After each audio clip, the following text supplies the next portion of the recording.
Every electric car, every wind turbine, every guided missile and smartphone and AI server on Earth depends on a handful of obscure metals.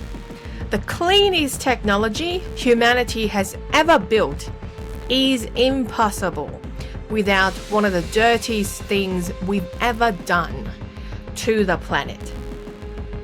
Here's the part nobody puts on the brochure. The West didn't solve that pollution. We banned it at home, and in doing so, we handed the entire supply to the one country willing to do the dirty work. This is how environmental good intentions built China a superweapon. They're called rare earth elements, 17 metals with names most people have never heard. Neodymium, dysprosium, terbium. You don't see them, but you can't live without them. Their superpower is magnetism. A neodymium magnet the size of a coin can lift 100 times its own weight. That's what spins the motor in your EV, generates power in a wind turbine, steers a precision missile, vibrates your phone, and cools the data centers training modern AI. In 2024 alone, China exported 58,000 tons of rare earth magnets, enough for millions of cars or thousands of military systems and data centers. There is no green transition and no modern military without these metals. Hold on to that. It's why the leverage at the end of this video matters so much. First, let's kill the biggest myth, because everything depends on it. Rare earths are not actually rare. Cerium, a rare earth, is more common in the Earth's crust than copper. Even the scarcer ones are more abundant than gold. They're scattered across the planet. In the United States, Australia, Brazil, Africa, and yes, China. The rare is a historical accident, not a geological fact. So, if the metals are everywhere, why does one country control them? The answer isn't in the ground. It's in what it takes to pull them apart. And who's willing to pay the price for doing it? Mining the ore is the easy part. The hard part, the brutal part, is separation. Rare earths come bonded together in rock, chemically almost identical, and prying them apart takes vat after vat of powerful acids in dozens of repeated stages. And here's the kicker. Rare earth ore is almost always laced with radioactive thorium and uranium. So the waste isn't just toxic, it's radioactive. So for every ton of usable rare earth, you generate thousands of tons of acidic radioactive sludge. In Baotou, in northern China, this waste fills an artificial lake miles across, a black, toxic reservoir that locals say poisoned the groundwater and the farmland around it. This is the true cost of a clean energy future. Someone, somewhere, is living next to that lake. Now, hold that image, because this is exactly the cost the West decided it would no longer pay. The question is whether refusing to pay it actually made anything cleaner. Rewind to the 1980s. The world's leading rare earth producer wasn't in China. It was in California, a mine called Mountain Pass, American-led. Then, two things happened. First, a wastewater pipeline at Mountain Pass leaked pretty badly, spilling hundreds of thousands of gallons of radioactive tainted water into the desert. It was a real harm, the kind environmental laws exist to prevent. Regulators tightened the screws, cleanup costs and compliance soared. Second, China undercut the price. Beijing flooded the market with cheap rare earths. Cheap precisely because it wasn't paying for the environmental safeguards the West now demanded. By 2002, Mountain Pass shut down. The West didn't just lose a mine.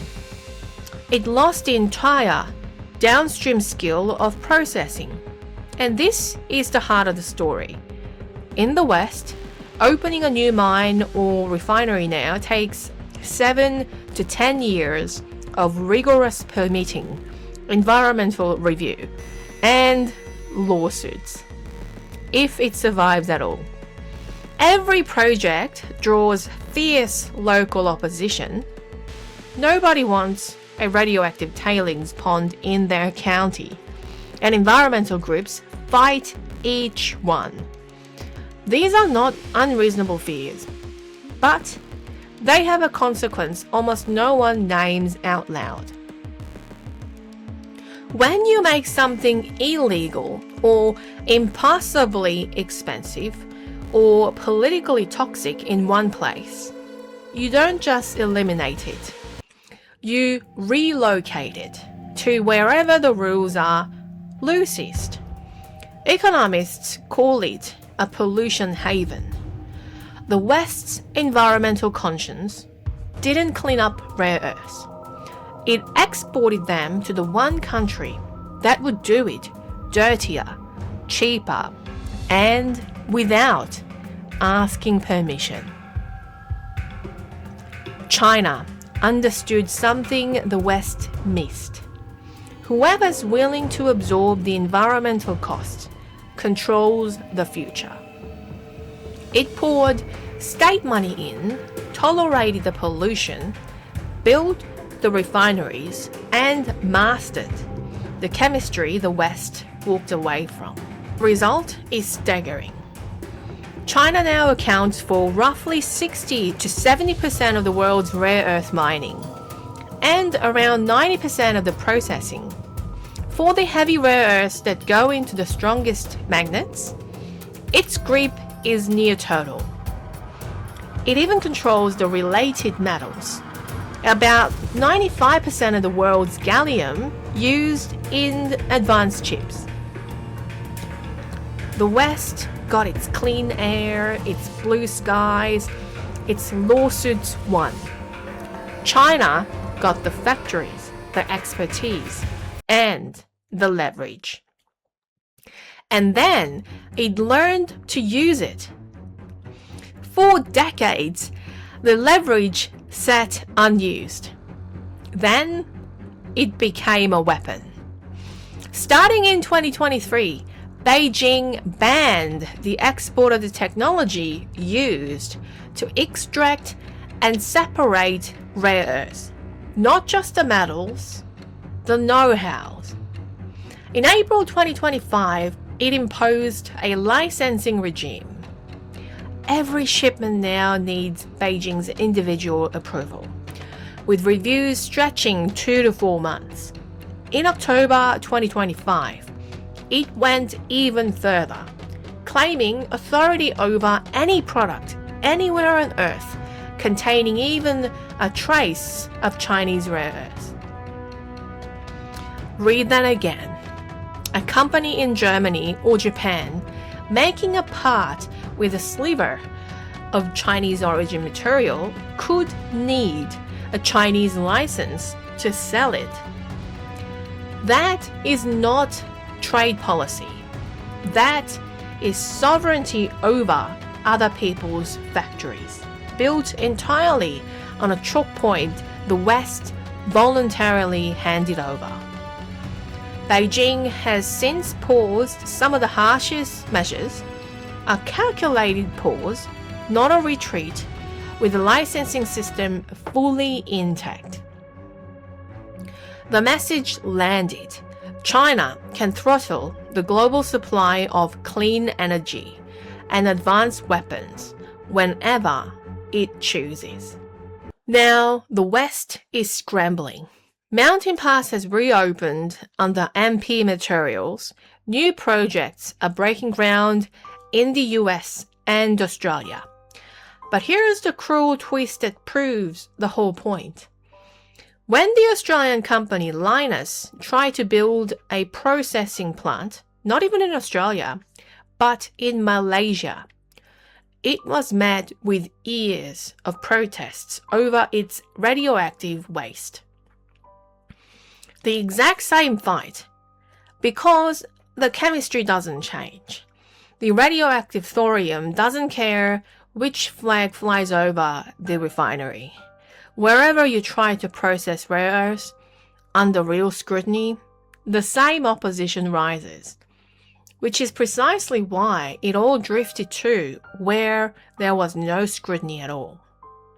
US projects aren't expected to reach full magnet production until 2027 or 2028 at the earliest.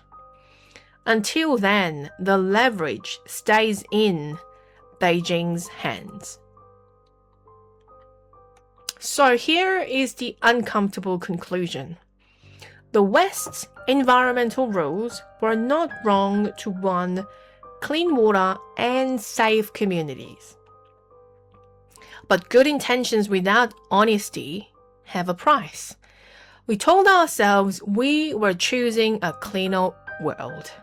What we actually chose was to move the pollution somewhere we'd never have to look at it, to a place with weaker safeguards where the same process is done more dirtily, not less.